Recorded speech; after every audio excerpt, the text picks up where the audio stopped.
Bueno, vamos a charlar sobre tatuaje, ¿no? Oh mate, I wish I could speak Spanish, bro. It's awesome, mate. Thank you very much for, No worries, for bro. having me. No worries. So for people that don't know who you are, Yeah. who are you, where you're from, what are you about? I am Oliver Ayre. I am a professional tattooist from England. Used to be in London, now in Peterborough. I've had a hard come up, and I suppose I do all right for myself. Oh, that's cool, man. Yeah. I was homeless as well, but we'll probably get into that in Yeah, I mean that in was the podcast. that was a great video. Like when you sat down and you like spoke about like how you felt that you had to move down south to do that, and then to like where you were like going into McDonald's bathrooms to have a wash and into the gym and stuff. It's like mate, that just shows the commitment. Like what we were talking about earlier. It's like at the end of the day, yeah, the industry is crazy, but you've also got to put your work in, like what you did. You know, like the sacrifices. Yeah, it's tough. The industry is one of the toughest industries to come into, especially when I did, because there was no information out there to learn. So I'd go to conventions with a fold-out chair and a little camera that I've got in that drawer now, and sit there for hours just recording all my favourite tattooists. And then I'd go back home, watch it on the TV, and just try and learn. So, before we kind of get more into that, like, where did that art tattooing start for you? Was it always a thing, or was it? I came into the industry because I was always artistic as a kid. I'd always sit at the kitchen table when I was in school and just draw for hours. I'd copy things, like even back in the day, like Pokemon, I'd be trying to copy that. And do you know GTA as well? Yeah. The San Andreas font. Yeah, like I thought it was all like the Chicano style. Yeah, that's it. I remember trying to replicate that textile. Probably if I looked back, it'd be fucking terrible. But have you kept a lot of your artwork? Nah. That's gone, long gone now. It'd be interesting to see if my mum did, because I think it might be up the loft somewhere. But we've moved around loads, man. Right. So I think that's probably gone now. But it would be interesting to look back. I've got like pictures and stuff that from when I first started trying to get an apprenticeship. I look back on my drawings then and they're fucking trash, bro. They're so bad. Really? They're so bad. But what is it you feel that's trash about them though? It's just horrendous, like wobbly lines, didn't know anything about shading, So like completely out there, like it's terrible. Light contours, everything was just... Yeah, it's terrible. But yeah, so I was going to conventions and stuff, and then started to build myself up, and took a camera with me and tried to back engineer what they were doing, because there was no information up, you know what I mean? Right. So I kind of like, I know you kind of jumped back, like I'm interested, like, was their family heavily tattooed? Like, do you know what I mean? Like, I know we jumped back forward again. Yeah, so the how I got into it, or the idea I had was... Did you know you was going to be a... No. If you told me that I was going to be a tattooist 13 years ago, I'd have said, no way, bro, no way. Wow. But so the first idea I had with becoming a tattooist was, I used to go to the tattoo studio my mum used to get tattooed by. So that's where it started. Yeah, and I was always creative. I had a music career before this. I was signed to a label. Right, okay. And so I moved from here to Southampton. I was like making house music and stuff, producing, DJing. And then when that ended, I came back here and was living on my mum's sofa for a bit. I think I was about 22, maybe 21. And I ended up going to the tattoo studio with her to get tattoos. And I was like, oh, this is a cool job. Like, I wonder how I can get into it. And then it started to turn the gears in my head. I was like, okay, cool. Let's see. I've got an eye for it. But yeah, let's see. Like, because I used to be good at drawing. I got, you know, I did art for GCSE and stuff, and you know, I was still a creative type of person, and I was working in a pizza factory, packing pizzas into boxes. Wow. And I was just like, nah, this isn't for me, bro. So do you feel like with the music, like, I know they're two different creative flares, but do you feel there is a similar, like, do you feel the brain, when you were creating music, because you put out a lot of music. Yeah. So you put under the name, is it Lucifer was one, yeah. Lucifer at one point. Like, do you find that when you're in that zone, like whether you're tattooing or creating music, does it feel similar? It does, because you get the same dopamine hit, right? So when you make music and you make a song and you really like the song, it gives you a sense of like I'm just vibing on my own, you know, like in the studio or my bedroom if I made it there, and I'm vibing on my own. I'm like having such a kick from this song, and then it's just repeat in my car, on my phone, in the gym, and then with tattooing as well, you get that kind of sense of this, like when you sit back after 8 hours doing a tattoo, it's like sick, you know what I mean? Like you get the same dopamine release from it. So I had it like, because like obviously the time I was tattooing was so short, so I spent half the time like stressing, nervous about it. But there were occasions, and I've kind of said this before, and maybe it sounds a bit weird, but it was almost like watching myself tattoo. Like when you're in the zone, like all of a sudden the ink's going in, like you're doing the best that you can physically do, and all of a sudden like you can't hear the music, you can't, if your client's talking to you, you can't hear anything. Yeah, you get in the zone. And it's weird, man. It's like fucking like watching yourself do it. Yeah. And you like, get in some the zone. people look at you like, mate, like what the fuck? Yeah. Like, but I'm like, no, like really, like intoxicating, like addictive. Yeah. Like, it is. And I think being a tattoo artist as well, because especially if you're busy, you get clients every day, you get that same hit every day. I have days now where I was saying to my missus,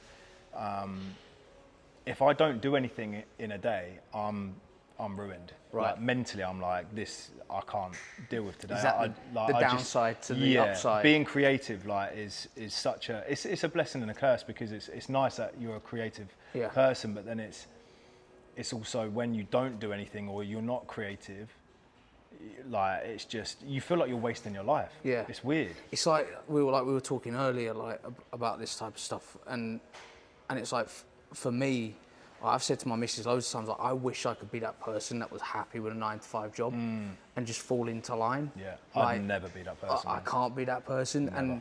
And I think the gift is, like yourself, if you're able to stick to your guns and like ride out this crazy journey that you've been on for 12 plus years to get to where you are now, and to obviously and still be hungry to continue, like that's the plus side of it. If you're able to keep the discipline and keep going. I didn't have it, you know, we said earlier, like I respect the fact that you guys are able to continue to do what you do every day. Yeah. And like, do you ever feel that you kind of lose that hunger for it?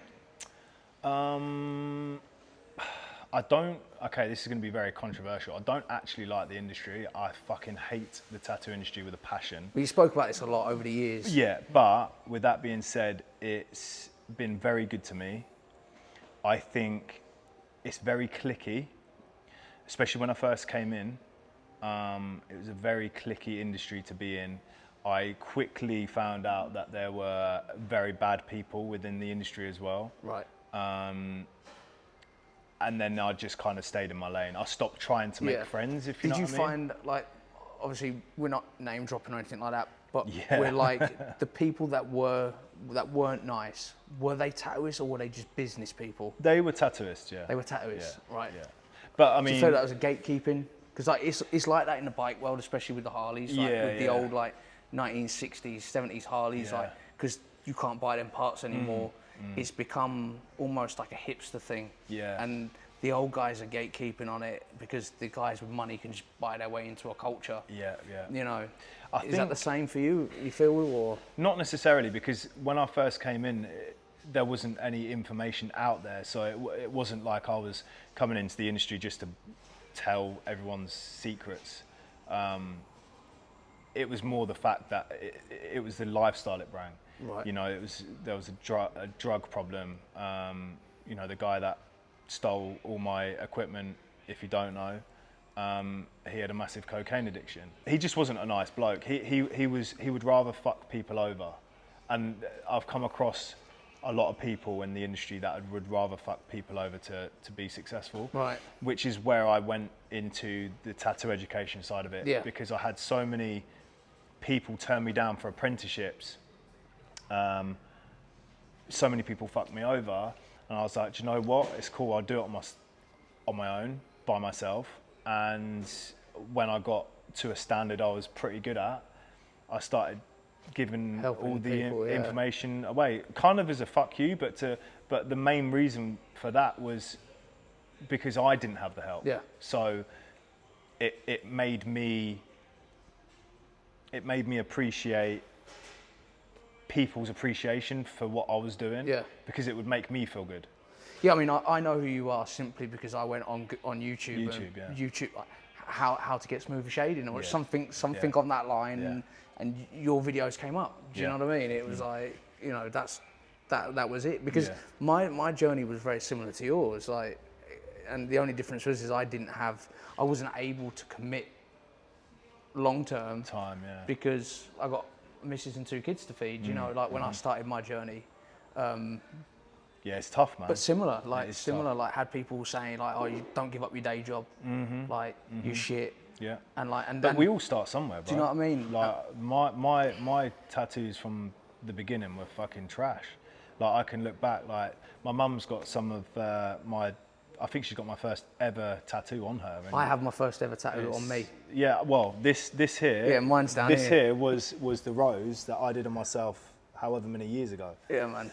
And it's just like all this leg is like stuff I've learning done. out. Yeah, like, and it tells a story. It does, yeah. I kind of wish I didn't have it for really? Like, aesthetic reasons, yeah. But sentimental reasons, it's nice, isn't it? It's nice to say, oh yeah, this is. But I don't look at my leg and be like, oh, this is how far I've come, because it's just like I see it every day. Right. So. Yeah, it becomes. Yeah, I mean, I'm the same. To be fair, mine. You know, I look at that and look at where I did end up. Yeah. And it was like, luckily there was a big difference. Yeah. You know, because otherwise I never would have even managed to have paying customers or things. But you do. It is important to kind of look back. Oh yeah, 100%. Yeah. Otherwise, you don't realise how far you've come. Yeah, 100%. And it's always a struggle, man. Like, you know, there's so many things now going on in the industry. It's very up and down. You know, with people saying it's too saturated. It's you know. Because you don't feel it is, do you? I think it is, but I think only the bottom is saturated. Meaning because the beginners is saturated. Yeah, well, just low level stuff like right, okay. like fine line epidemic that came in. Fine line to me is so easy to learn. Anybody can do it, which is why, you know, there's fine line courses. There's Killer Inc. putting out Alex Lloyd stuff on YouTube, and now I'm seeing people learn fine line so quick. And then it's a massive competition between the fine line. It's like Nicola's doing fine line. She's so desperate to shade because she knows the experience that I've had in the industry, and you know, and people doing basic stuff. There's so many people out there now doing that. Unless you have that drive and ambition, like we were saying earlier, you're not going to last. No. because there's you know, you need to learn serious skills. You need to learn how to shade with a mag, and that's the number one thing I think people need to learn. Yeah.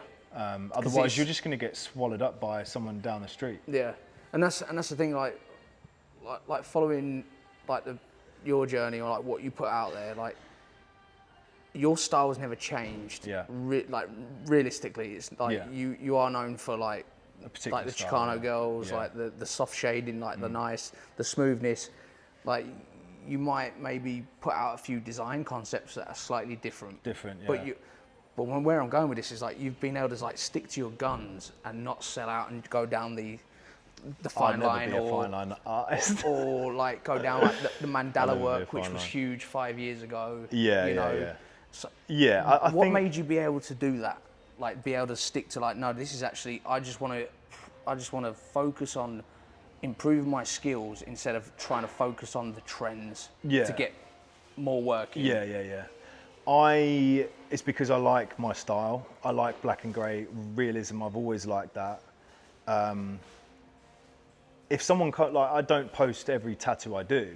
So if I do the odd fine line here and there, a name here and there, a word, whatever. I just won't post it because, and this will go into another topic of conversation on what you want to be seen as. So I think that's why I didn't sell myself out, to be honest, because I don't really like it. It's boring to me. I like a challenge. I like to, for instance, this. I like sticking this on a bit of fake skin and trying to do it as best as possible, And it just shows and like your hunger. People can't do that. And it shows like how hungry you are to progress in your like technical ability. Like you're not afraid to go back onto a fake skin. No. Like there'll be artists out there that probably think I'm too fucking good for this now. Like I shouldn't be touching fake skin. Yeah. I've worked where I've got to, and this is what I deserve. Yeah. Whereas like you don't appear to be like that. No, like you're still humble. Or you come across humble. Yeah, I am. Massively, yeah. That's something I pride myself on, to be honest. Like I think that's, like we were saying earlier, I think that's a lot to do with my upbringing. My mum and dad brought me up very well. I think, I meet a lot of people that look at my social media and think they think I'm a dick, but then when they meet me, they have a completely opposite view. And why do they think that? Because of like I think just arrogance on social media.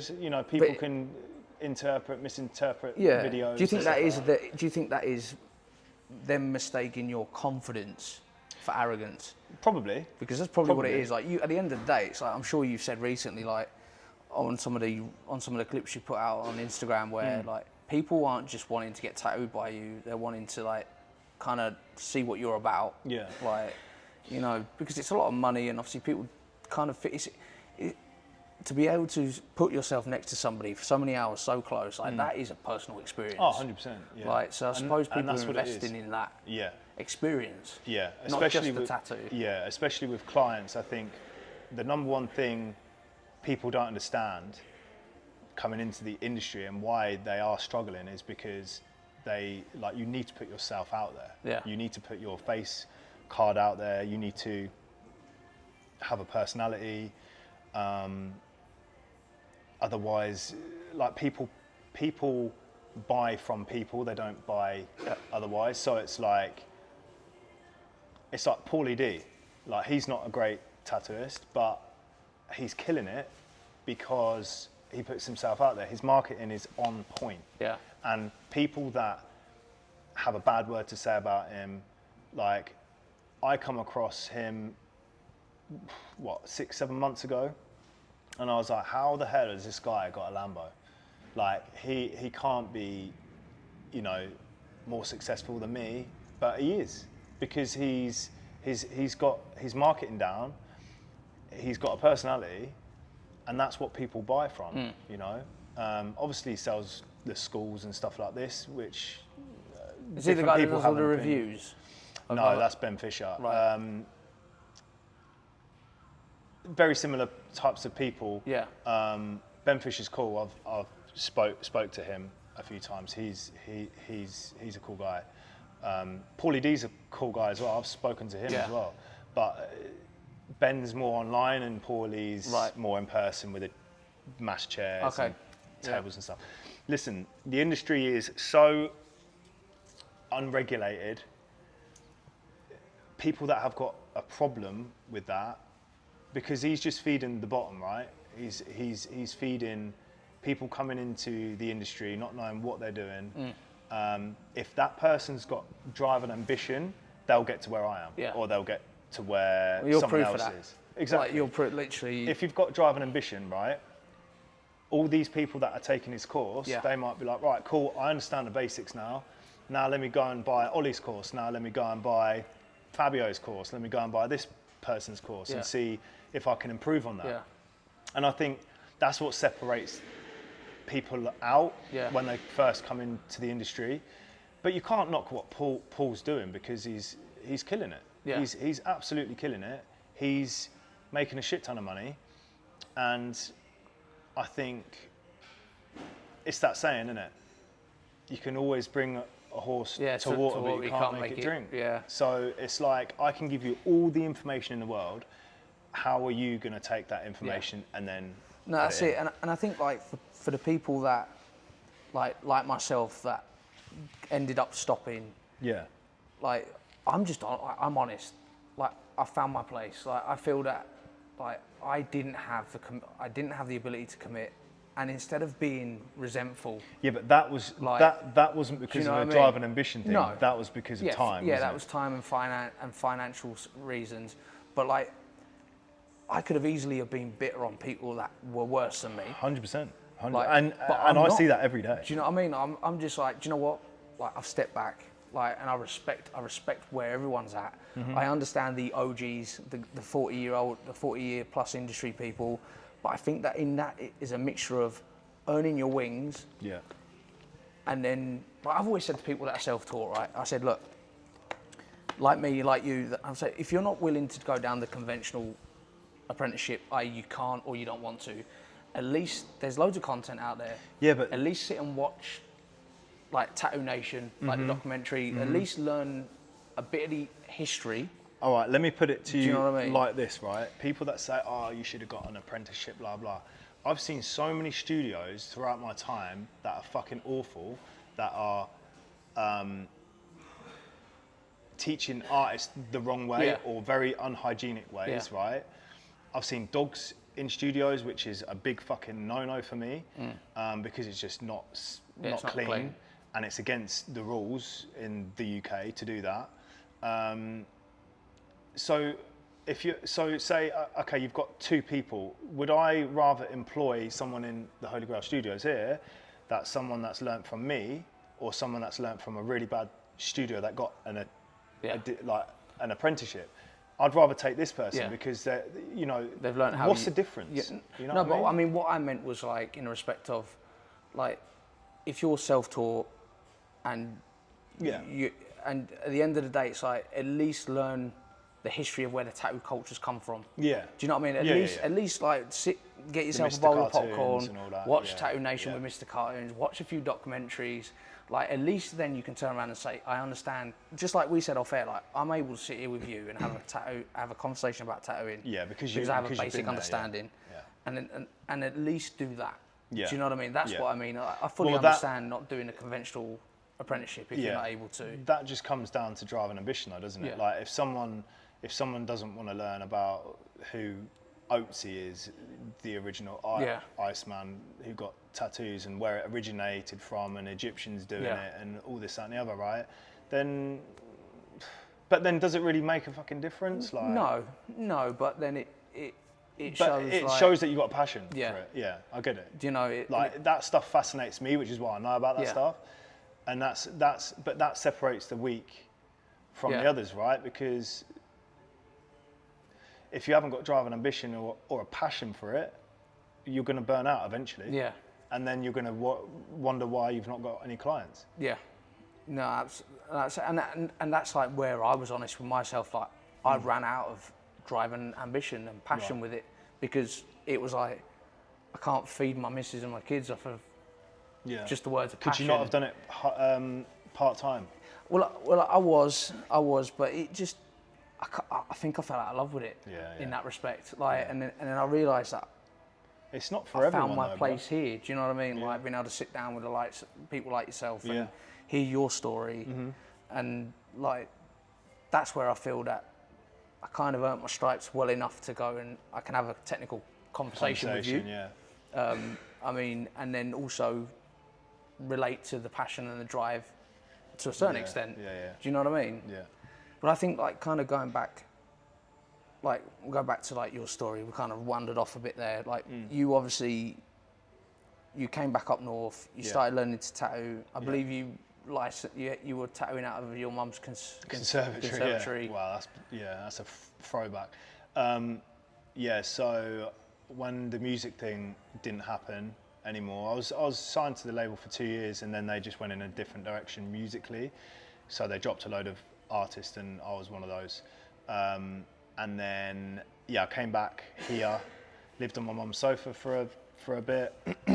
But one of the times where I was doing DJ spots and stuff, I met a couple of tattooists, one called Emma Thorne, and she kind of gave me, kind of set the gears rolling, along with my mum being tattooed and stuff, that it could actually be a career.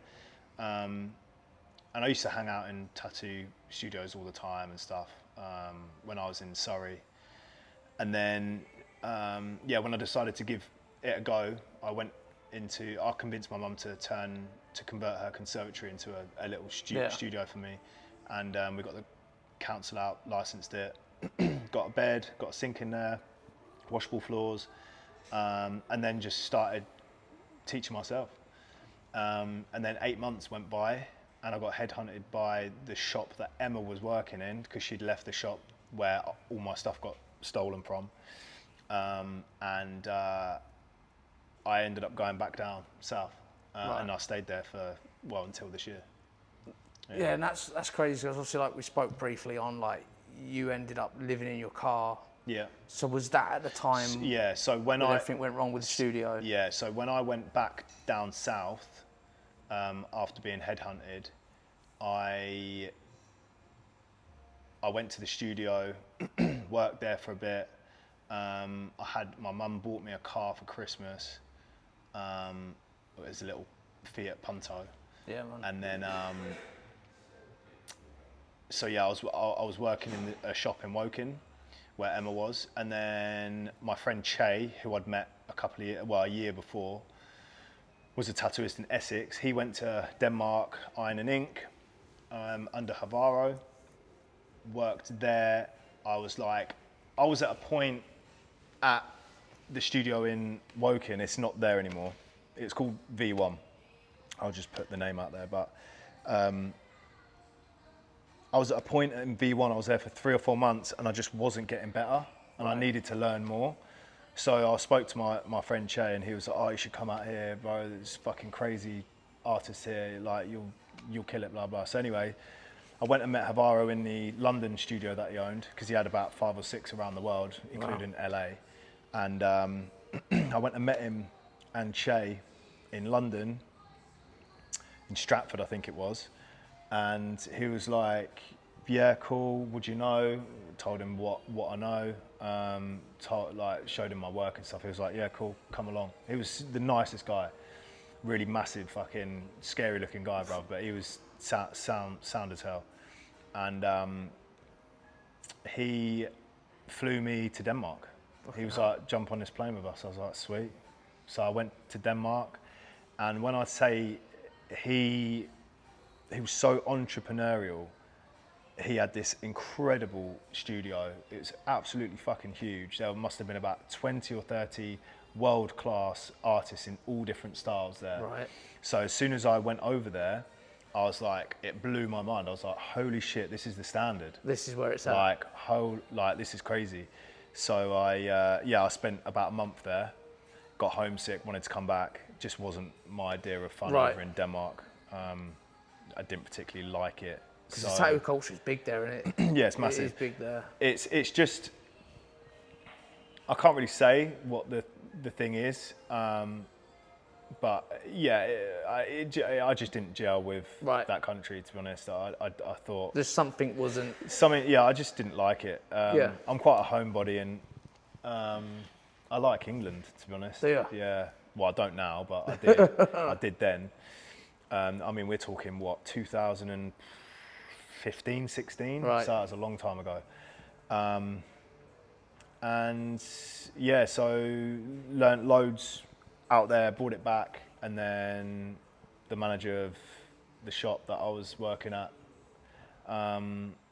did what they did. Did what they did, yeah, and decided to kick me out, and I was like, cool. So I was living in my car then. So what made you not come back? What? What made you not come back home? What made you stay in the car and do what you did? Did you feel it had to be done? I didn't like the area. I hate this area. I think it's boring. I think the reason I moved to Surrey in the first place in West London was because there was way more people there for a start, way more clientele. Down there, isn't there? Yeah, way more people that wanted tattooing. I wasn't really getting clients here, so I was like, okay, where do I need to go to? And in my head, more people means more canvases. So more people, more canvases. Didn't want to come back here because I wanted to be around that area more, which was the main part. I didn't have a kid then as well. So I just loved the city lifestyle, really. So you didn't feel like, I mean, obviously in the time I've spent with you today, it's like you seem like you're very stubborn. Yeah. Like you're That's driven. Taurus fear. And to the respect of like, no, I'm actually going to stick this out. Like, I'm going to sleep in my car because not just because of that. Like to me, it's like because so many people would have just gone, do you know what? Like, I'll just go back home to my mum's sofa. I want a warm bed, or I want a warm sofa, not a cold damp car. My mum was calling me at 2 in the morning, like worried about me, like just come home. I was like, no, I'm not coming home. Like, I mean, I was homeless out of choice, but then But nevertheless, I could have. I always had a home to go to. But I was still, there was times where, I mean, there was a period between, because it was about 6 months, there was a period between that time I'd have to get food from the food bank. Yeah. And I was taking hostels and I'd kip on the street, like there was times. But the reason I liked Lil B back in the day, because that's when I started to watch him. He did the same thing. Yeah, ended up in Cali. Yeah, he was living on the street under bridges and shit. And I was like, sweet, if he can do it, I can do it. Which is why he was a massive influence in my career. And I think there's a big similarity in like people that succeed, or that at least are clearly heading in the right direction. Like you're willing to do what other people aren't. Like so, like going back to like. It doesn't scare me either. No. Like if all this was to go, I could do that again. It doesn't, because I think in order to rise up, you have to go from the bottom, right? Yeah, 100%, man. I've been there, so it's like it's gonna be like it doesn't scare me to go back there. And that's the thing. It's like I got a friend who slept on a floor in a pizza restaurant as a young man, late teens, and then all of a sudden was able to like get to where he needed to be, to the level where before the days of internet and things, and my friend's in his late 50s, flying around the world to buy art. So he was an art trader? No, to buy art just for his own. So he made it financially, like did well in business. Got to the level where he would fly before the days of eBay and things. Like I say, he's in his late 50s. But the point I'm making is like he went from sleeping on the floor in a restaurant that he worked in, to all of a sudden being able to fly around the world to buy pieces of art to put in his own home. But the sacrifices were the same. He did what you did. Like, there is a similarity in like, you literally do what has to be done. Like, even for me in some respect of, I wasn't able to do it with tattooing, but I've traveled 2.5 hours today to create content that will sit there stagnant for a while until the time is right. It's like realistically, I'm doing a 5-hour round trip. Obviously it's great to meet you and like, especially when I've followed you on social media for such a long time that, but there's no financial instant gain out of this, and obviously you've given me your time and that the point is you've got to sacrifice. Do you know what I mean? You've 100%. Got to do what needs to be done. And I think that's what, I think most men have to do that. It's a harder life for a man, in my eyes, 100%. Without getting too Andrew Tate on your ass, but it's definitely harder for a man. You have to take accountability for yourself, otherwise no one's going to do it for you. And I think that's just what I've had in me from a very early age, I suppose. I just didn't want to. It's like, what life did I want? It is money focused, but the world revolves around money. Most of your problems come from money. So it's like, you know, when people say you're in it for the money, you're not in it for the art. I was in it for the art for so many years. Of course I'm in it for the money. You've earned the right of course, to be in it for the I'm money. in it for that. Like, everyone does this job for money. Like, it's their job. They earn money from it. I don't charge what I should do. I'm still very cheap, especially around here. There's people charging exactly the same price as me, and they're fucking dreadful. Right. And it's just, I do it because that's all I need, really. Yeah. I could be charging thousands a day, but I don't. No. In the UK, if I'm over in America, you know, I'm charging $2,000-3,000 a day. Yeah, like the average rate, it's like $200 onwards an hour, isn't it, in America? So it's just different climates as well, isn't it? But yeah, I've always had that passion, man. I've always had drive and ambition, and I think that goes through even, you know, I see it so vividly in my head now, where I'm in my car, it's pitch black, I'm in Sussex, Tesco's in Haywards Heath, and I was born in Haywards Heath. Was ya? Yeah. Wow. So there was no, it wasn't. It was Burgess Hill. Is there the big? Yeah, I got family in Burgess Hill as well. Yeah. Yeah. But Burgess Hill was where I was having washes in the Tesco's disabled toilets. Like, it's crazy. It's mental. And that's the thing. Like, when people say you're in it for the money, it's like, well, I did that. Like, creating like, to be able to tattoo all day, then to edit a video, and I've said this on my own videos, like, I respect people that are able to hit out content daily. I'm not able to do it. Yeah. I you need to do it, though. Like, I know. You need to do it. I know, but where I was heading with that is, like, the fact that you spend all day tattooing and you're fucked after, like, your body aches, your hands aching, your eyes are fucked. Yeah. Like, you spend so dizzy. many hours. Some days feel sick. I feel sick and dizzy. Yeah. And then to sit back down, pick up the laptop or the phone, and to edit a video, like, just to put it out there for free. Well, if you ask Nicola, she's obviously my girlfriend, but she sees me leave the house at 10 o'clock in the morning. I'll get a tattoo all day till like 7 or 8 p.m.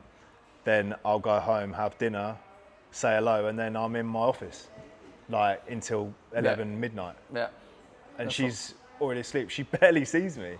And it's like, you know, we have a bit of like, oh, I never see you anymore. So yeah, and then when I do have a night off, she's like, yay, you know what I mean? But it makes she knows why I'm doing it. Yeah. You know what I mean? Like, but then nights off make it, like, at the end of the day, if you're sat together every night, the next thing, like, oh, well, we've already watched that. Like, well, that's it. It's like yesterday. I came home from tattooing about just before 9 p.m. and I was like, do you know what? I haven't done a video on YouTube for about 5 days, and I'm itching to do one because I was so consistent, right? And I don't like breaking habits. It's probably ADHD, to be honest, or autism. But so I was like, I need to do a YouTube video because I've got this, and this to make. But I was like, do you know what? She's not very well. I'll spend some time with her. I saw you taking the piss out of her last night on the Instagram reel. I saw it. So I was like, okay, yeah, it's cool. I'm home late as well. I was like, fair enough. So anyway, we're sat there and I'm watching Netflix and I'm like, this is shit. Yeah, there's some shit out there. I just don't. Like, this isn't for me. No. I need my brain to be doing something. I mean, the only thing I watched on Netflix recently was Stranger Things, and even then I kind of wish that I'd held out for all of it to be released. And, I tried to watch that. I think I watched about 3 episodes of season 5. And it was sick, and then I got busy again. I was just like, I can't do it. No, that's it, and that's the thing. It's like, to be able to stay consistent, like the discipline, like, because I lack, I think. And that kind of relates, like, with like potential ADHD and autism things. It's like, I'm definitely my brain wanders really quickly. Yeah. Like, really fucking quickly. Like, and this is why I know what I'm doing with this is meant to be, because it's so none of it's been natural. easy. Yeah. And I'm still doing it. Like, I was live streaming. I did a podcast every week, regardless of what day it was. I managed to do one every single calendar week. Sometimes it'd be one on a Sunday, one on a Wednesday, but it was every calendar week. Yeah. I did 50 episodes in 7 months, like live streamed. Yeah. And to be able to stick to that and like I said like earlier when we were first chatting, is the only reason I stopped was because I was struggling so much with tech. Like Windows 7 laptop, it was crashing. Like people don't want to listen to glitchy, poor audio stuff. And it was like, the numbers weren't going up. And it was like, what do I need to do? You know, like, and that was the thing. It was like, regardless of maybe only having one person watching live, I carried on doing it. I stopped for valid reasons because I felt that something had to change. And I started again. And then my laptop literally finally did just shit the bed. And then I was like, well, I kind of feel like being honest with myself was like, something's missing.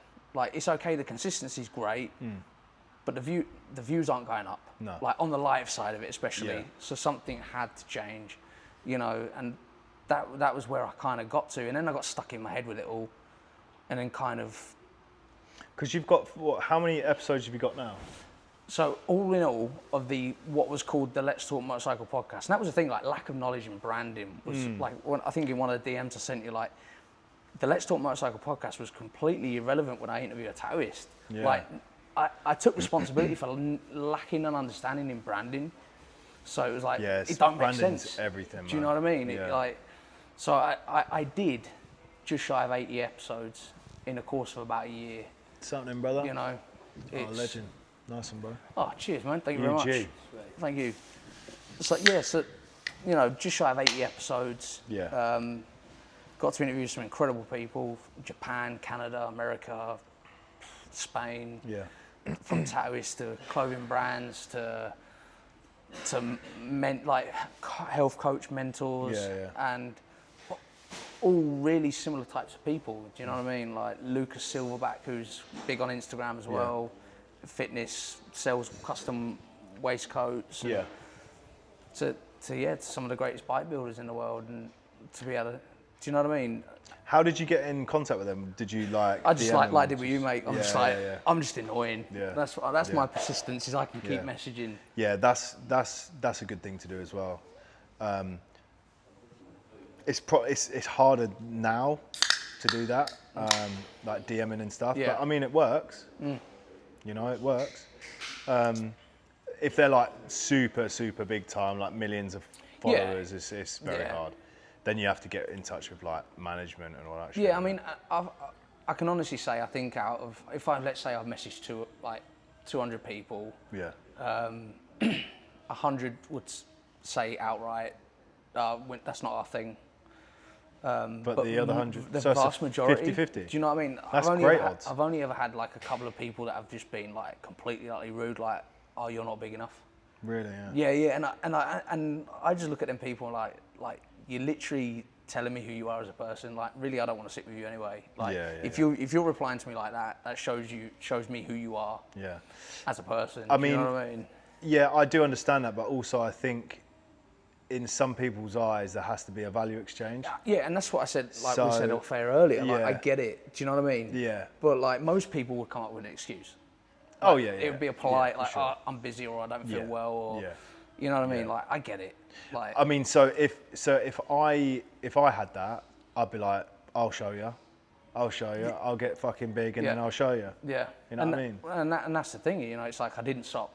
Like I said, I've had setbacks and you know, and step back off of things. It's like, but I'm only trying to reevaluate like what can I put my effort into to continue. You know, and like I wanted to really get into the cinematic style stuff to kind of try and show the inner workings of that person's studio, their environment.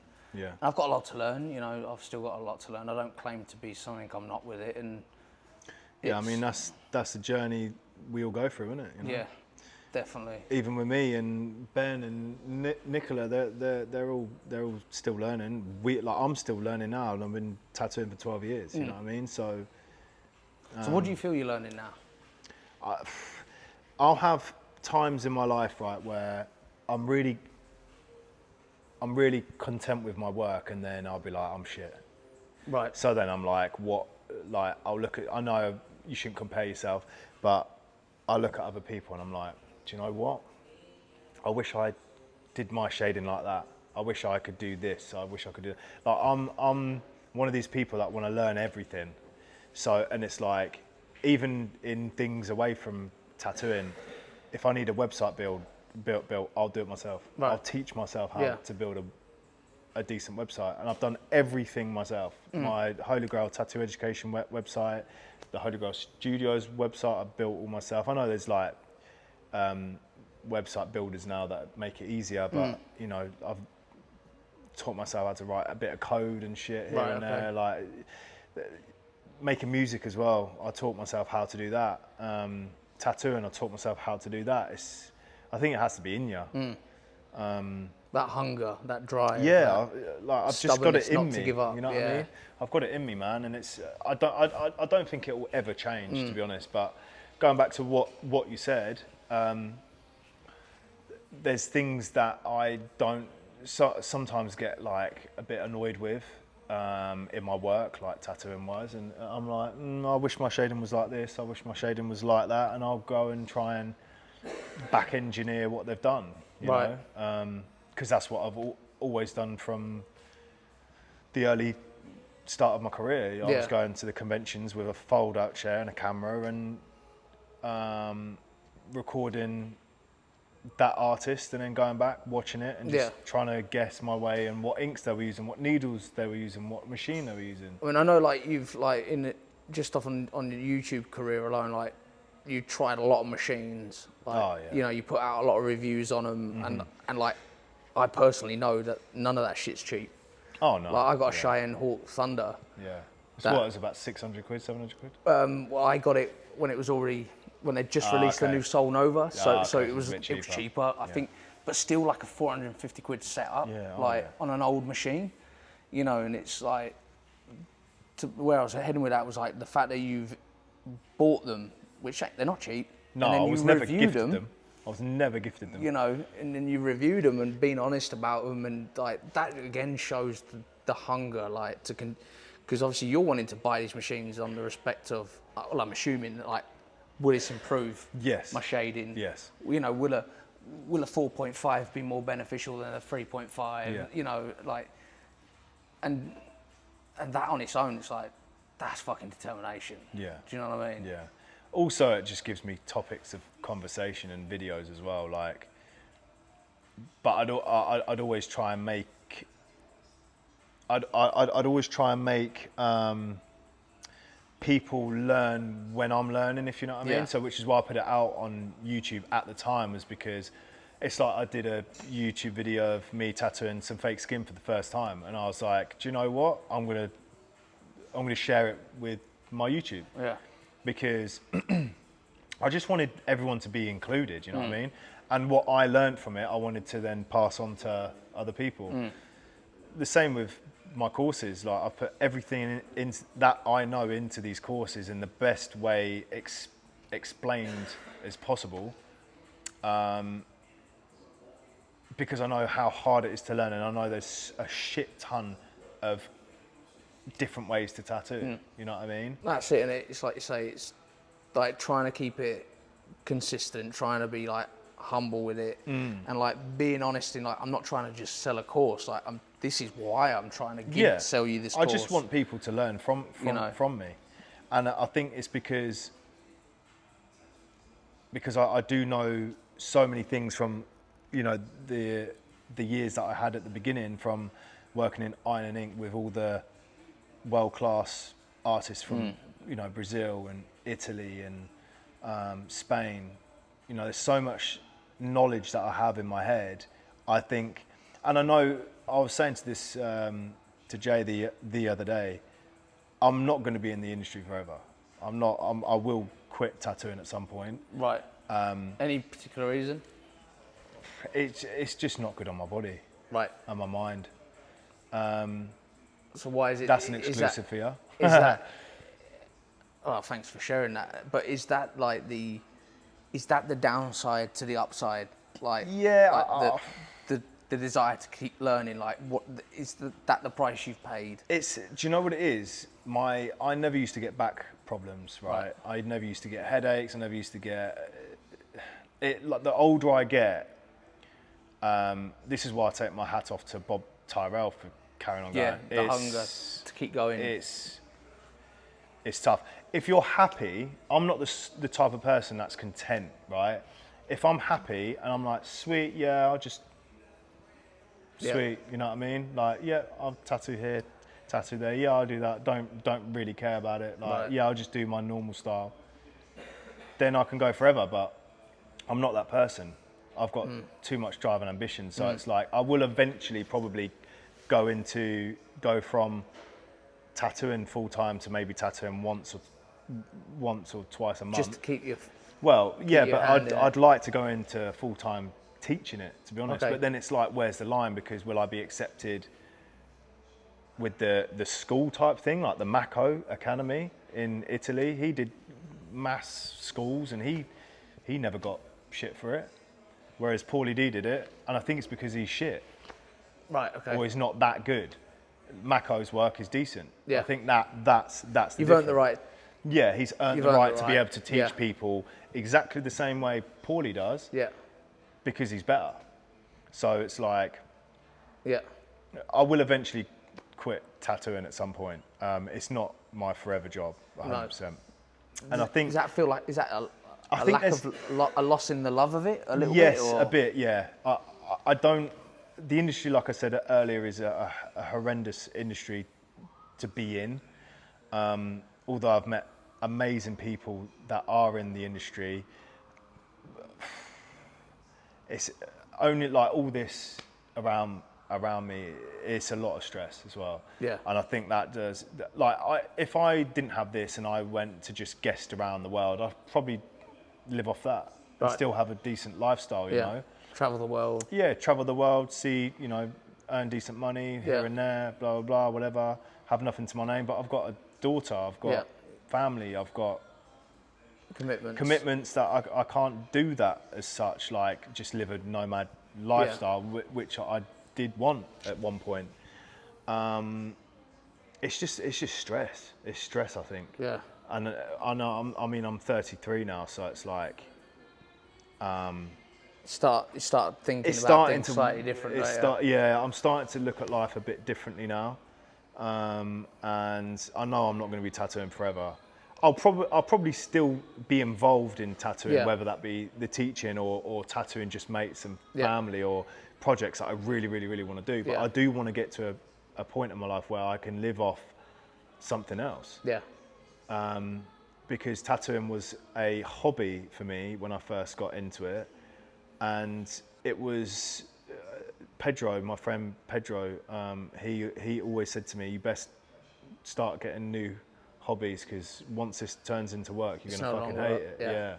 Yeah. And it was so true. I don't hate it. You hear it a lot. You hear it a lot in everything. Yeah, but it's, you know, tattooing was such a fun thing to learn and it still is, but it's just a lot of stress with having a studio and overheads. Overheads. You know, there's 5 figures going out my bank a month. And 5 figures on its own is... It's tough. It's tough. It's enough. And I think that's why, I think if I was anybody else, I don't think they could handle the pressure, to be honest. Right. I know a lot of people do, but I think a lot of people would have quit a hell of a long time ago. Yeah. Hell of a long time ago. Because there was 2 years, I was going to quit 2 years ago, because there was 2 years where I was really struggling for clients. And it was my own fault. Why was it your own fault then? It was my own fault because I didn't teach myself about marketing. Social media changed massively. Yeah. There was a whole paradigm shift where social media changed and how I felt the nip really quick. Right. When there was this whole I'm not getting clients and stuff like this, because there was 2 years where I was working twice a week, and I was barely paying rent. I was barely paying my car payments. I was racking up debt. Yeah. And you know, I've still got debts from that time now, and it's you know, it's fucking hard. And until you learn how to market yourself the right way and feed the algorithms, because they're constantly changing, then you start getting views. Then it's turning them views into clients. And so has that worked for you? it has now, yeah. It has worked. Yeah. And there's this whole underside of it with the ads. So and word stuff of like mouth this. is not... Word of mouth no longer exists, bro. No? No. Right, okay. Word of mouth. I mean, it does in the odd sense. I'll get like, oh, my mate had a tattoo by you, and it's like a walking billboard situation. But word of mouth now is just, unless you're in a really small town, and you're decent or the best, then it's like you'll get people. But it's so like there's so many people now that are very similar standard to me, to Nicola, to Ben, to Jay, to whoever, you know what I mean? Right. I was saying in a video the other day, there's a lot of saturation in the bottom of the industry, and there's so much room at the top, which is why I'm constantly trying to better myself and become one of the best, you know what I mean? And that's always been a thing in my head ever since coming into the industry 12 years ago. Eric Masinizin was one of my favorite tattooists, and I really looked up to his style of work, and his smooth shading, his saturation. And I met him one time in London, and yeah, you know, when I look back at that, I always wanted to be a well-known tattooist. That was one of my goals. Do I think I'm there yet? Probably not, but what makes you think that you're not there? Like because the industry's so big, because social media? Or... The industry's changed for a start. I think. Yeah, I think you have to create something. You have to create a particular style that no one else can do, basically, and that's incredibly hard because so many people have done everything. It's like music. Yeah. Similar thing to music, where, you know, creating a different style of music that actually pops off, it's so hard. So it's like, we're doing that in a design. It's like, you know. Yeah, I mean, you know, and that's the thing. Like AI now is playing such a big part of this. Like, you can't exactly even, like you mentioned in a story, in a reel recently, about where tattooists are obviously hating on AI. Oh yeah. You know, but it's like, I can't remember what famous artist came out with a quote with, "A good artist creates, a great artist steals." And I think in the respect of steals inspiration, because like even you said, like you can't not create something off something that already exists realistically. Yeah, and I said about AI, right? I did a reel. I was going to try and get it up, but I can't. It's so long ago. I did a reel about AI, specifically Midjourney, when it first dropped, and I'm talking 2023. Yeah, so it's nearly 3 years ago. Yeah, I remember it. I said, people. I think you also did a full episode on YouTube about. I think so. But I said about it, and I said people need to take this on board. Yeah, it's coming. Use it as a tool. Because it's coming. Yeah, even I remember that. I remember you mentioning it on an episode. Yeah. Yeah, and I said it's coming, and you need to. I know it's going to be shit for people, and loads of people are going to have different opinions about it. But for me, I think this is amazing. I can get a shit ton of different references from the same reference. Yeah. And it's going to be a great tool to learn. And it's taken over. Every Pinterest post is basically AI now. There's even artists selling AI courses now. You know what I mean? Like how to create decent references. Yeah, how to get the most out of it. It's fucking incredible. And it's completely changed the world, and I think that is the way the world's going. I think with regards to tattooing, like, at the end of the day, it's like you are, regardless of whether you've drawn it yourself, you're still then copying your drawing onto skin. So it is still being copied at some point, whether you're the creator or not. Like, it is, you are copying it. Like, I think the only advantage for hand stenciling is muscle memory for one, and familiarization. Like, whenever I would do like a portrait-y style piece, I used to love doing like horror characters. Like, it was knowing, like, a more organic flair to the stencil was something I liked. So the way I often describe hand stenciling is, it's like F1, right? You have a formation lap to get used to it, and you do practice runs and stuff to go around the track and get your body used to the track, right? It's the same with tattooing. It's having a formation lap before you go out for the race, right? So that's what I like to. The analogy I like to use with hand stenciling. And the downside with hand stenciling is if you didn't get it on by at least the third time, like, especially when it's drawn on paper, you're fucked. Like, you know, like the apps are great, but I don't like them. Gives you more control as well. Yeah. It gives you a lot more control. Hand stenciling for me is. Do you still hand stencil? I do sometimes. Yeah. It depends on what it is. On the reference. Chicano guys, I'll always hand stencil because it's that style. You have to do that. Why do you have to do that then? Or why do you feel you have to do that? It's because on Chicano, because there's so many things on the face, it's easier to hand stencil it and pick things out so it doesn't overcomplicate it. Yeah. So if you're using the tattoo stencil apps, sometimes they can put too much in. Puts too much in, yeah. And I know you can do that on the app and then put it into Procreate and then rub bits out or whatever, but you may as well just hand stencil it. So and stenciling for me is probably the number one thing I think a tattooist needs to learn and get fucking good at. Because if your stencil's off, you're gonna ruin the tattoo from the get-go, even before the needle's in the skin. Especially when you're doing like anything where there's not really any solid lines. Like first time I started doing like some of the horror characters, it was terrifying, the idea of losing the reference marks. Yeah. So I used to like fold over my kitchen roll and tape it across the top where I knew I wasn't going to be. Touch it, until I got there. That's crazy. I've never thought about that. Really? No, I never thought about that. So that's what I used to do because it would fucking terrify me. Yeah. Like, especially at a very low level in tattooing. Like, I thought, I need every aid I can get. Do you know what I mean? Like, I can't afford to lose this fucking stencil. Yeah, it's genius. You can have that one. Yeah, I might. I'll be like, use that one better than me. But, you know, that and it was just purely and simply because I was fucking terrified. Terrified. Having a good stencil application technique is very important as well. I've got it down now, though. I've definitely got it down. I think sometimes the papers and sometimes the solutions can be a tiny bit off as well. Right. Hasn't come through manufacturing process quite right, so it's a bit. Oh, so you're saying one bottle of the brand to the same brand in the next bottle could be different? Can be a tiny bit, in terms of like it's more the paper though. So you're using is it Nico Hurtado's? I'm using Nico Hurtado's Anchorage. Yeah. I've used that for years. I think it's the best stuff. So I think last stuff I was on was. I've used Dettol though. I've used everything.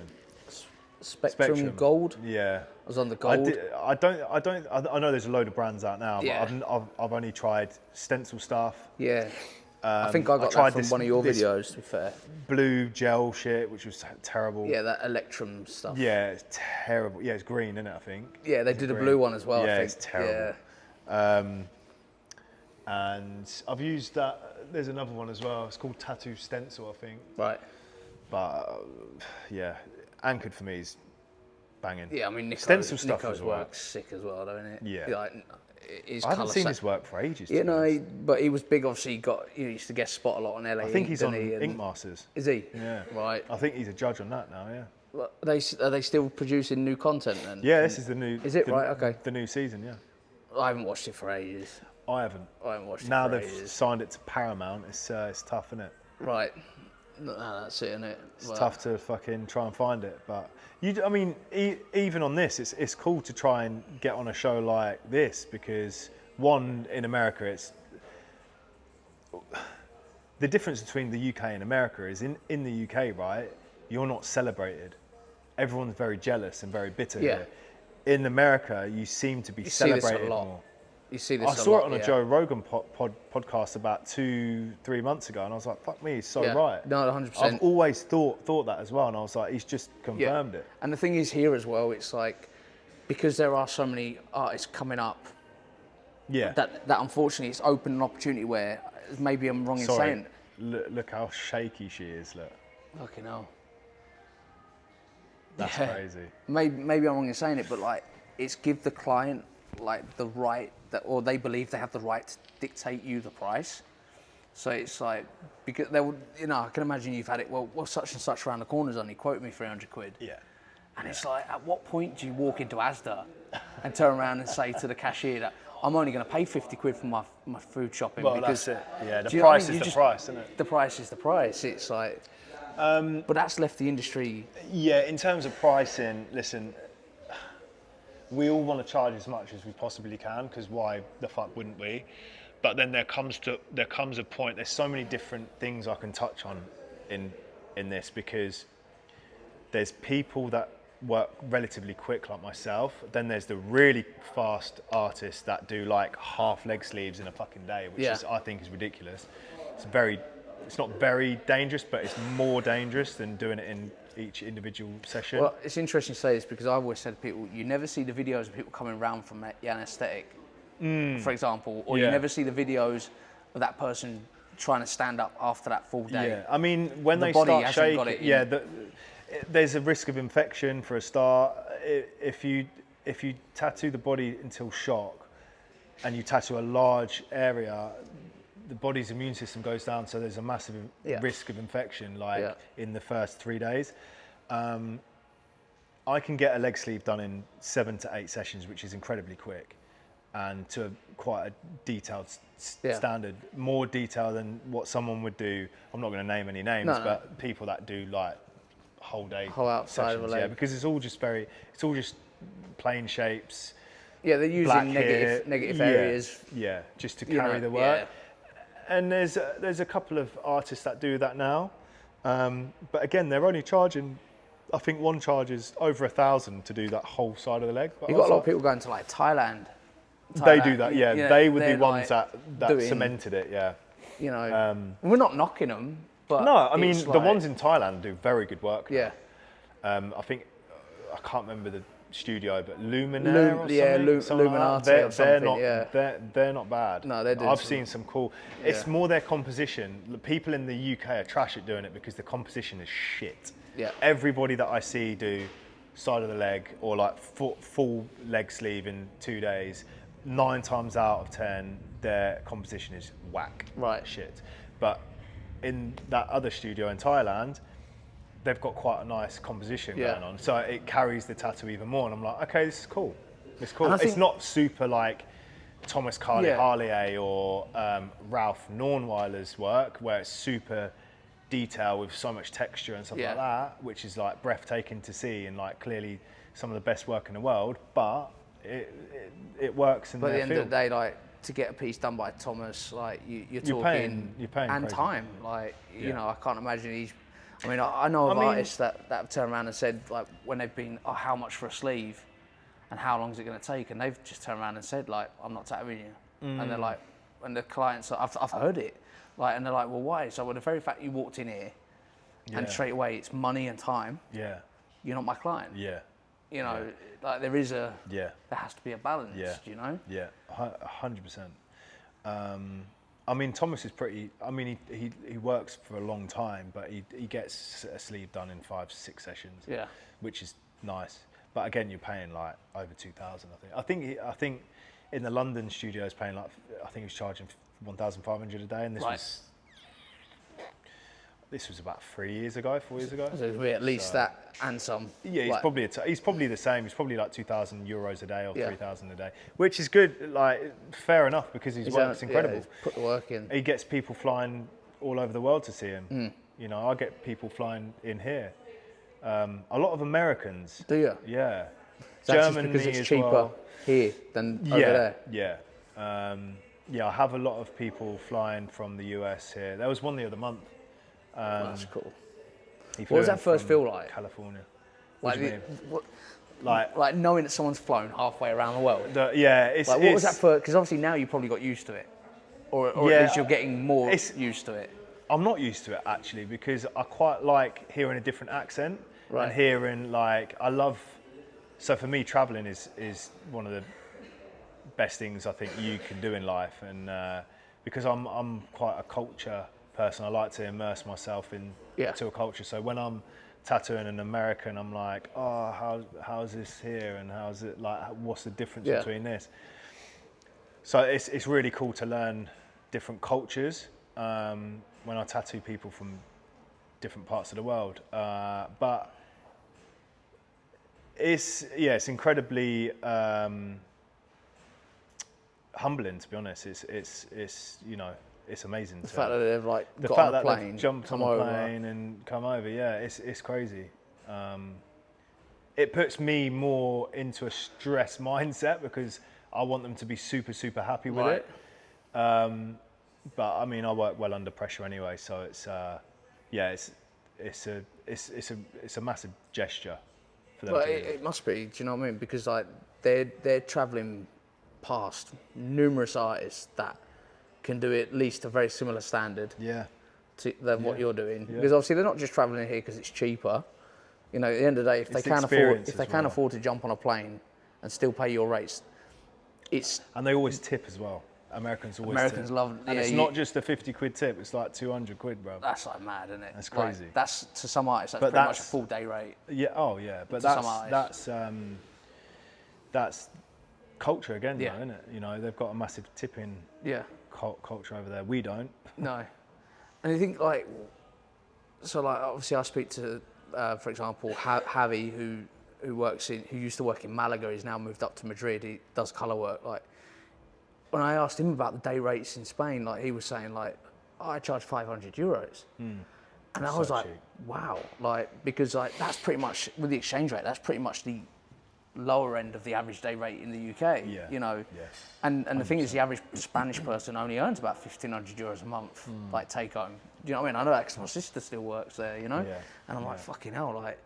But he's moved up to Madrid, like from Malaga, because he was like, there's just more happening in Madrid.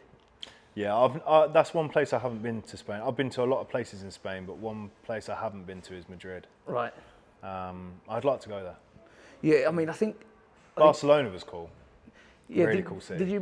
Didn't you reach Barcelona on your I did, videos? I did. Yeah, that was the first time I went there. Actually, I stayed there for about a week. Yeah, it was cool. I think it was just over a week actually. But yeah, no, it was a very cool time. It was around October, so it was still quite warm. But I think we missed the best part of summer, to be honest. But again, it was still a vibe. Yeah, see, it was even hotter down. Like, so obviously, I was like between Marbella and Gibraltar. Do you know what I mean? So like, it's on the south, isn't it? Right down the bottom. Yeah, like average temperature all year round is near on 20. Yeah. Do you know what I mean? Yeah. But like when I left Spain in 2010, like the tattoo scene wasn't big. It was not in 2010. Like especially in the south, like there weren't a lot of Spanish people having sleeves. It was the odd little piece, a few little studios. Gibraltar has a very English culture, so Gibraltar's owned by England, so tattooing was already. It still is, isn't it? Yeah. So Gibraltar already had a lot of people getting sleeves. There's a couple of fairly decent artists, but like now, like Spain's massive in the tattoo scene now.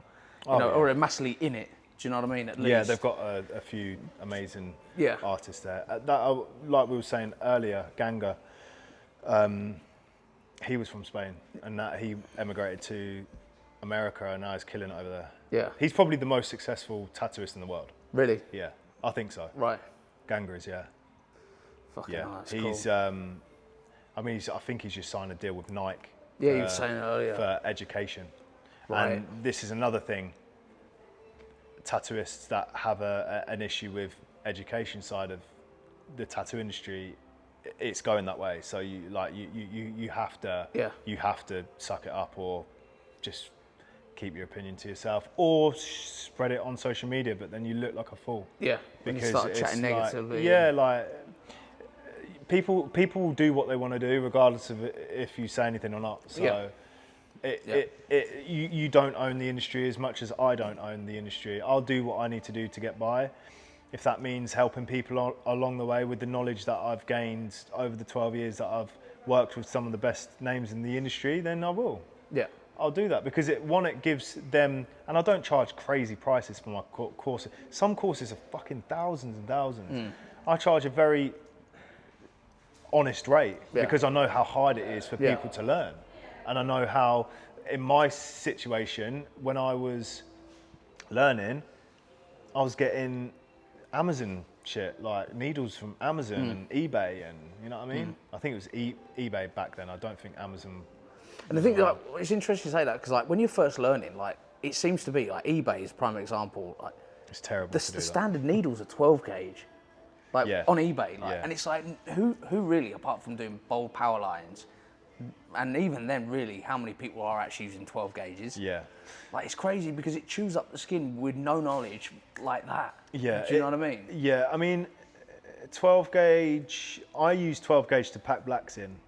But that's because you know that you're going to... Yeah, because it saturates well. Yeah. But it does have more trauma than Yeah. a 10 gauge or an 8 gauge. Yeah. But yeah, there's different. I mean, traditional stuff. You know, you probably use a 12 gauge for that. Yeah. But that's what There's I mean, though. different But it's styles. like crazy because, like, at the end of the day, like, hand speed, depth, i.e. control, is what makes that work. Because, but yeah, we all seem to, like, we'll start off with a 12 gauge, wonder why the lines are like open, meaning not completely saturated, but yet it's like traumaed. Yeah. You know what I mean? Like, Yeah. I mean, So, again, it depends. There's so many things. There's so many different factors that has to happen for you to traumatize the skin. Like, there's machine stroke, there's medium taper or long taper needles, there's machine voltage, there's how slow your hand is. If you've got your machine high and your hand's too slow, you're going to chew it up. Yeah. If you're using a higher stroke machine and your volts are too high, that can chew it up. If you use medium tapers over long tapers, spending longer in the skin, and it when it's high voltage, longer stroke. Yeah. Like, there's loads of there's that synergy. I always say in my courses, there's that synergy between machine stroke, machine speed, and hand speed, and you have to get them all balanced along with the rest of your setup with the long taper needles and the stroke of your machine and stuff. Like, they have to all be balanced. Do you find that you have a rough, like, do you find yourself change, like, when you set up tomorrow, is the machine setup pretty much the same as where you finished? Yeah, it's like, exactly the same. Like, so you found that for you, what is... Well, it's like, if you're struggling with saturation or you're struggling with redness of skin, first of all, you need to know what stroke you've got. Is it a 3.5? Is it a 3? Is it a 4.1, 4.2? Is it a 5? If it's at the higher end of the scale, then it's gonna. So I always like to have like a graph, right? Like a level graph, right?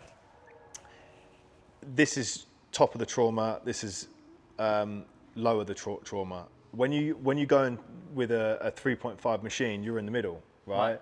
And then you start to, so you've got this much time in the skin before it gets, or passes in the skin before it gets traumatized. When you go up to 4.2, it goes 3/4, then you've got a small one. Yeah. So then you have to think, okay, cool, I've reduced my voltage, then it drops down to the half again.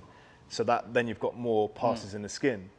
Then you can use extra long taper needles, which are better on the skin, so it drops down. So you've got more passes in the skin before it gets. And it also depends on what style you're doing, isn't it? At the end of the day, like, exactly, would you necessarily need a long one passes, multiple passes. Yeah, like if you're known for just lining, then I can imagine you probably want a longer stroke machine because you're going to be in the skin longer. And you can do it on one pass, black and grey.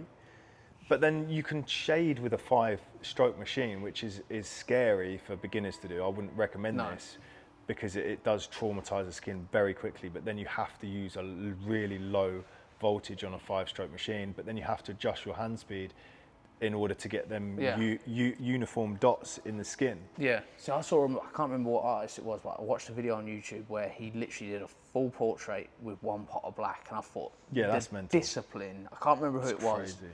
But he literally, and he shows you the video, like, it's like the discipline, being able to control the depth, the speed. The number of passes as well, Yeah, exactly. Like, the 100% is the discipline because, you know, like for me, at the level I got to, it was like, what I found with my work was almost the redder it was to a certain extent when I finished, the better it healed. Yeah. Which was weird. Obviously, there's a level, I was clearly not overworking the skin. Yeah. But when I was doing like lighter tones and obviously passing over more, you're able to work the skin longer because you're not irritating it so much. Yeah. But naturally it was going to end up redder. Yeah. And I was almost like this unknown of like, what's it going to heal like? That you know, and then it would be potentially some of my best healed work. Yeah. It's like, weird. Do you know what I mean? Yeah, it is weird. Yeah, I think anybody that's struggling with their tattooing, I think they just need to not overcomplicate it. Yeah. Just know your stroke. If it's a high stroke, reduce volts and then reduce your hand speed to suit that, and you'll be sweet. If it's a 3.5 stroke machine, which is in the middle, you can go up to 8-10 volts, but then you have to adjust your hand speed so you're not packing too much in. You have to have a quicker hand speed, basically, for you not to traumatize the skin by keeping a slow hand speed. It's smashing that needle in too much, too quick. Yeah, I know you said on one of your videos when I was watching about shading, like consistency, like rhythm, you have to have like to be able to hit the same all the way through that part that you're shading. Yeah. Do you know what I mean? Yeah. And hand stroke consistency is everything. Yeah. But there's different ways to shade. Like I'm learning now the small circles and super saturation, but then there's so much that goes into that as well. There's the needle groupings, there's the ink method, there's loads of different ways to shade, but and you've always used dynamic as well, haven't you? Like generally speaking, you're a sponsor. I'm not sponsored. They don't sponsor anybody, not sponsored, right? But they send me a care package out. Big up Marcus if you're watching this, bro. He's the owner. You are awesome. Yeah, he's the owner of Dynamic. He sends me care packages out every now and again. Well, that's cool. Because I know they've just done a collaboration with Regis, haven't they? Who, sorry? With Regis over in. Okay, yeah. You know the cover up, massive on YouTube. Yeah. They just did a collaboration with him, didn't they? They've done. I didn't see that. Yeah, they did. So it was about the same time that you posted where you'd receive your shirt, because he's got the shirt as well, and he's done an advert with them as well. Oh, sick. Like you see the ad on YouTube where he's like walking through like what appears to be like a building site of some sort, very industrial, and there's like the box with his inks. Oh, sick. Oh, so he's got his artist line for So because he does a lot of cover-ups. He'll do it where he's known for cover-ups on YouTube. You probably come across it. Or if you haven't, check him out. Yeah, I will. Ray is on YouTube.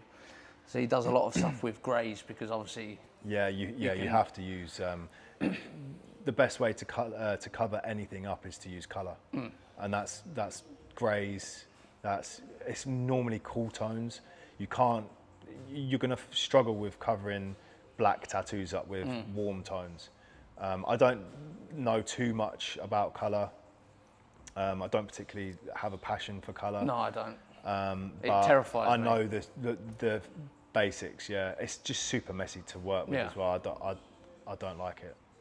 And the thing is, just like I've seen so much colour work leave the studio looking incredible, and then you see it 6 months later and it doesn't even look like the same artist has done it. Nah, it I does think with black die and grey, down. you've got nowhere to hide. Yeah, like 100%. I think the reason is contrast. I think that's the number one thing. Contrast for me is everything in tattooing, and if you don't have contrast, I think you're really going to struggle with standing the test of time. With colour, you have to pack it in and saturate so much. That's why you have to use a palette that really contrasts the different tones within the piece. Otherwise, it's just going to be. It's not going to look interesting. You mentioned about contrast. So, what's your thoughts on when people are editing their photos after they've tattooed? So, I use this to edit my pictures, right? There's a lot of names out there. There was actually a page dedicated to calling people out on it. Right. I'm not going to name names, but there's a lot of people that do very dark, gothic work with a lot of white in to try and pick out the stuff, the details. That doesn't heal very well. No, it heals white really naturally doesn't age. Yeah. Contrast, you have to use a lot of skin tone within your references, otherwise you're going to struggle. Right. It's just something you have to do. But I mean, like when you the reason I'm asking, when it's taking a photo, like taking a picture, yeah. So do you know, a lot of taking people, the redness out of a photo, it's like it's I again though, it depends on marketing, man. Like I mean, maybe a real photo and then Yeah, I mean, as long as you don't edit it, like I take a tiny bit of contrast out, but then I also boost the warms up a bit, just so it looks a bit more aesthetically pleasing. But I don't smooth it out. I don't, you know, take tones away that aren't there. Yeah. You can't do that on an iPhone. With soft lenses and stuff like this, you can make it look softer. Yeah. But because I find it like, because I've had it in my little experience in tattooing, was like people have come to me and have gone, well, I want it to look like this. Yeah. And it's like you clearly can see it's a fresh tattoo. Yeah. And it's like, but there is like, them blacks are black. Really black. Yeah. And then like, there's no redness. Yeah. And you're like, but like to the level of like, well, you're creating almost a delusion. Yeah. You like, are. Because if in black and grey, if you can get them solid black and get the lights white, that creates an yeah it does yeah, exactly. And I think this is why I say you have to have contrast, because it's going to stand the test of time. Yes, the tattoo will get lighter over time because it gets deeper into the skin. Yeah. But if the artist has done it at the correct depth and he's used good technique and it's healed well, it's going to last 10, 20 years, probably beyond that. Black and grey. Black and grey, yeah. So, like, and that's the thing with black and grey, and it's like really, it requires, in some of it requires upkeep. Do you know what I mean? Like, it's like, don't expect the tattoo to look the same 15 years down the line. Yeah, of course, yeah. You know. But I mean, the tattoo industry has evolved so well. You know, we're getting even more precise. We've got needles that are so precise now. We've got machines that hit the skin with minimal trauma. There's there's inks that stay in the skin for so long now, without the body breaking them down for too long. Yeah. The industry's come such a long way from even when I first started. Mate, yeah, Eternal Ink was the #1 colour brand. Yeah, now they're fucking trash. You've got loads. Yeah, now you've got loads. I don't want to trash anybody's name on it, but just my opinion. Yeah. I think Eternal are terrible. And I mean, like when you did the review the other day, them like negative tattoos, like where they pressed it, like the ones that look like, I was like, what Gully, the bruv. fuck? Yeah, he was crazy. And I thought, it never crossed my mind to think that was AI, but a lot of people commented on that reel saying, oh, this is AI. No, you go on his page, you look through it. It's incredible. Now, does he edit his pictures? I don't know. I haven't seen his work in person, but I've seen a lot of people that charge a lot of money in this country do tattoos, and I've seen them in person. It feels like fucking shit. That's exactly why I say about, especially with colour, colour. Like it's but then when it's first done, it looks incredible. Yeah. Now the question I want to ask on that is that the artist or is it the client not looking after it? Oh no, it's artist. 100% artist. You're saying. I mean, if it gets infected and you can tell when a client hasn't looked after the tattoo because it comes back fucked.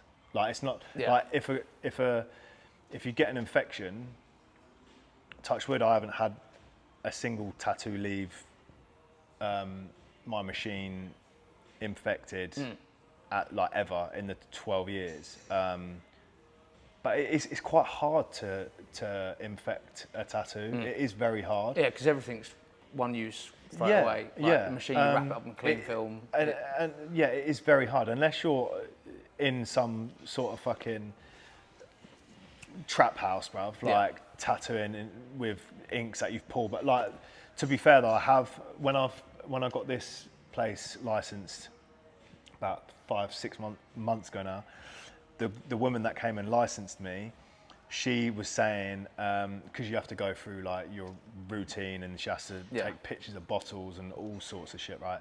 Which it's a lot more thorough than it used to be. So that's a good thing.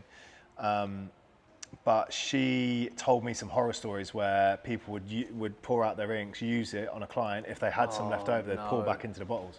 That is incredible. That's crazy. That is fucking mental. It is crazy. No, yeah, that's like that was but always. Like, there's people that are stupid that's like fucking that. Mad. Yeah, that's mad. I mean, even back in the day, in the Sailor Jerry days, like even they were. Yeah, they weren't wearing any like, gloves and shit. You know but what again, I mean? like it is quite hard to infect a tattoo. If you're doing that, then you're gonna well, there's blood run in into there. some Like, there's blood in there. Yeah, It's if like, you're cross contaminating like crazy, level, then fair. Yeah. But it's actually really hard to infect a tattoo. Like I've had clients, like I'm saying, don't go to the gym for the first week, don't sweat excessively, blah blah blah.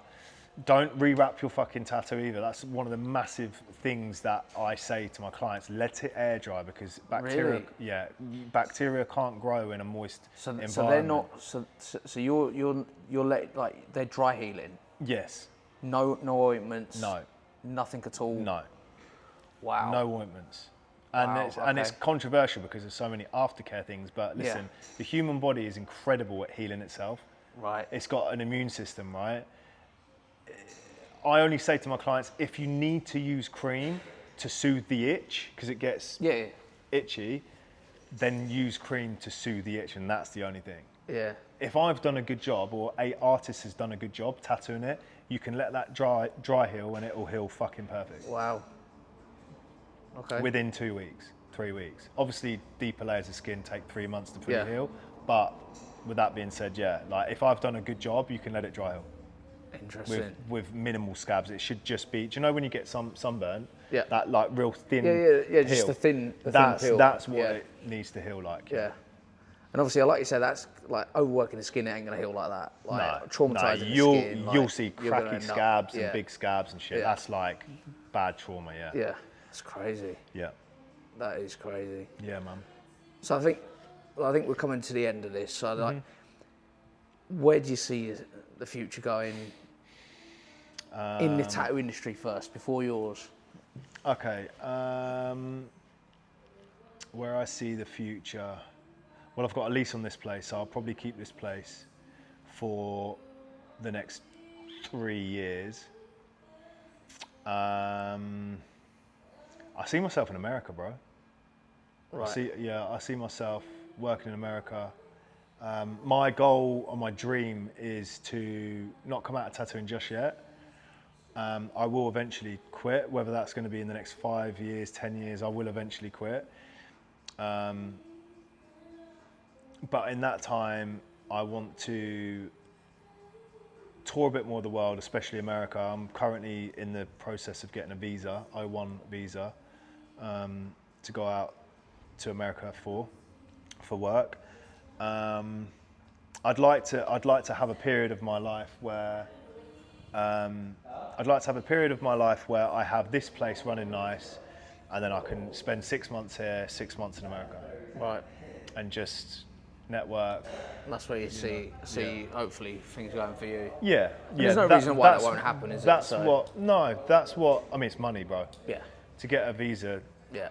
To go to America is about 12.5 grand. That's crazy. It's crazy. It's crazy. And to be fair, it ain't much cheaper for Spain. No. Like, that's what's fucking mad. Now like, we're out Brexit, of the EU, yeah. Brexit's fucked things good and proper. Look, we're not making this a political fucking podcast. It's like... Oh, I could get in. Oh, mate, I mean... some of that, but And the thing is like the UK have blamed Europe for so much. Like, let's not, because it's like... It's we're not gonna get now into my that. missus wants to go back, it's fuck me leaving. Because of people's narrow mind. Yeah. It's like, no, it's... Yeah, I think... listen, we're just pawns on the board, mate. You know, we have to try and make a good life for ourselves, and try and we have to play by the game, to be honest, because or at least know how to fucking ride the line, because like you can, do you know what I mean? It's like, and try not to lose your dignity and integrity at the same time. Yeah, character for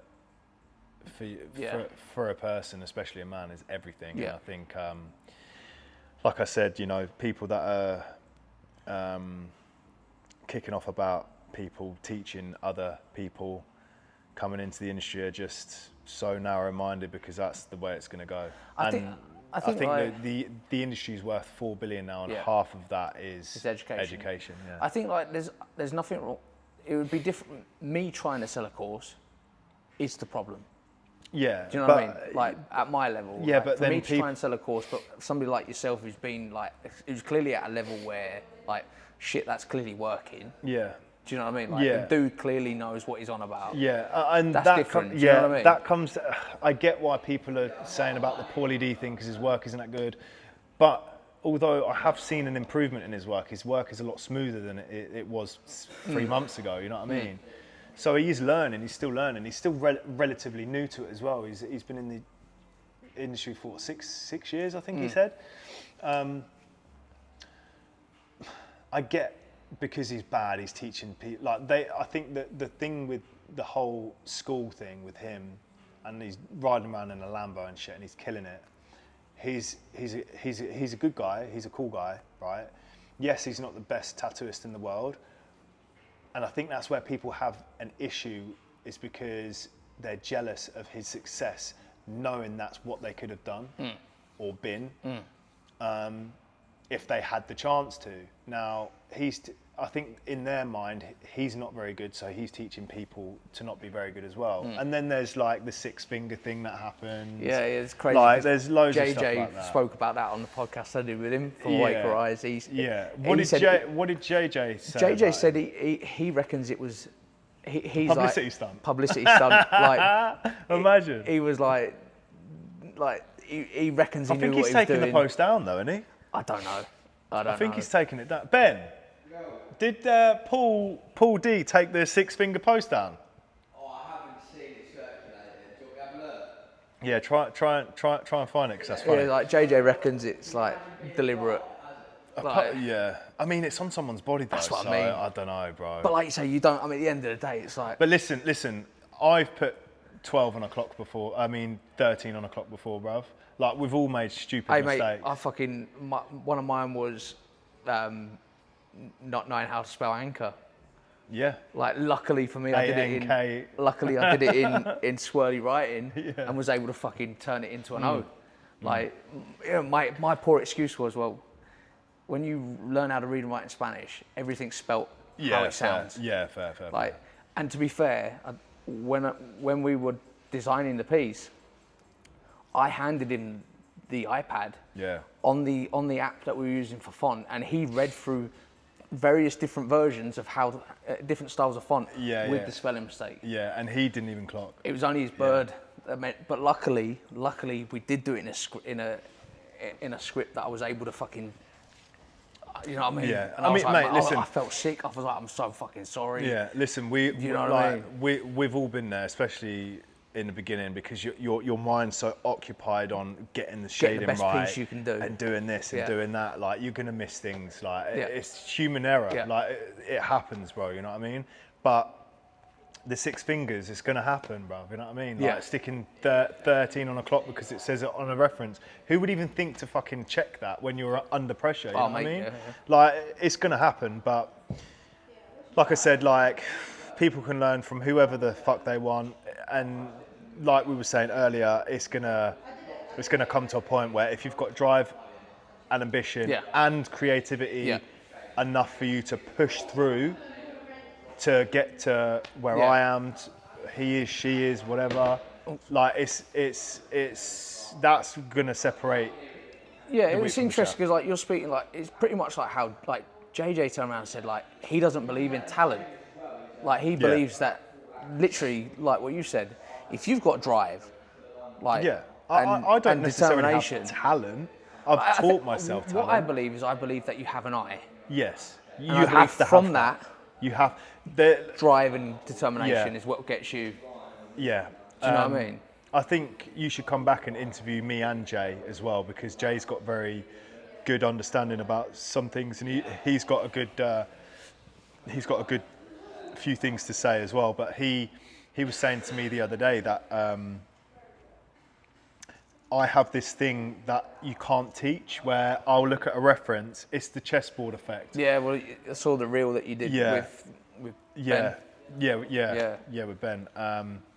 It's the chessboard effect. I can see tones that what they are, whereas someone else can't. Yeah. I think that's the stuff that you can't really teach. Yeah, that's the eye. Yeah, and that's having the eye for it. And again, with design work as well, like there's so many artists that don't know how to compose. Yeah, placement. Placement's massive. Like But again, it's the body can do half the job for you. exactly. And the thing is as well, it's like if you've never learnt that, who's like I had you know what I mean? I designed a piece to go. It was a Jason Voorhees. Yeah. And instead of him having his hair, it kind of went into like a decrepit old tree. Yeah. That's cool. And then the moon, and the idea was that the moon would sit towards the back of the arm. Jason would come down here, and then I had the typical creepy house with the footpath, and it was A4. Obviously, I would have had to draw extra bits in to fill the top of the arm. Yeah. But the guy sat down, and it was like a piece that I was doing as like a trial piece in the studio. Yeah. And he's pulled his shorts up, and I'm like, what's going on? And he's like, no, I want it on my leg. And I'm like, mate, it's way too small. Yeah. And he wouldn't budge on it. Yeah. And I was like, Why didn't you just print it bigger? because I'd hand stenciled it. Ah, okay. And it was like, what on the paper? yeah. So I designed the piece on the app, put it all Yeah. together, and I put it together just like how you're mentioning. Like, I knew I wanted the moon at the back of the arm, like towards the back of the shoulder. Yeah. And I knew the house was going to finish just on the elbow. Yeah, and I knew that the back of his head would have come around nicely. I had it in my head. I designed it with that. Yeah. And he completely ruined it Yeah. because he wouldn't let me budge on size because I only had a day to do it, and I already had the stencil. See, that's the reason I don't. Fucked my fucking piece. Do you know what I mean? Yeah, that's the reason I don't stencil or design or get anything ready until they're in front of me. Right. That's like I've learned from that. Yeah. Because I'm fast anyway, I can afford to do that. Yeah. Whereas someone's slow and they tattoo for 7 or 8 hours to get a piece like this done. Yeah. You would have to do the preparation beforehand. Yeah. But yeah, I like to keep. So when like I don't even know who's in tomorrow. Right. Because really. because like, I suppose you like say you got people waiting, so you're dealing with people every day. Yeah, I don't even know unless I look at my diary. I don't know who's in tomorrow's, but I know when I booked it, it's something I would do. Yeah. So I know it's something that's comes easy for me. But I'll look at my diary tonight or tomorrow morning when I wake up, and I'll have a vision of what it's going to look like anyway in my head, and then it's just coming to the studio, finding the references, sticking it together, and I can do a cool looking design in like 30 minutes. Right. They're filling out the forms. Yeah. Do you know what I mean? Getting ready. And then, we're on. Ben's doing the station, and it's cool. That's and awesome. it's I've got into such a good routine now where I do everything on the day. Yeah. A lot of people, some clients want stuff beforehand though, because they want to see the design. Yeah. They want to see. I'll never show a design beforehand because they can just steal it and go somewhere else. Yeah. I've had that before. I've I've had that, and I've I'm had like that before. nobody in the grand scheme of it. Do you know what I mean? I've actually had people out and out say, "Can you design me a piece?" And I'm like, what? I've had people saying, "I'll pay you to design a piece for me," and I'm like, "Well, just get me to do it." No, I can't afford it. It's like, well, $2,000 then, mate. No, Right, that's crazy. No, that's crazy, man. Yeah, it's incredible. That is. Well, mate, I think we'll leave it there. And man. People that do want to book a tattoo with you or want to get your course, where and how to go about it? If you want to learn from me, you can go to the holygrailtattooeducation.com and look at the online courses there. And if you wanted to do a one-on-one mentorship, that I've had a couple this year already since I've been in here, you can apply via online, the form on that website. And if you want to get tattooed by me, you can just hit me up on Instagram, DMs. That's where I like to do all my stuff. So it's all in one place. It's not on loads of different all over the place. emails. But yeah, I appreciate you having me on, bro. Man. Thank Legend, you, bud. I brother. appreciate Legend. that.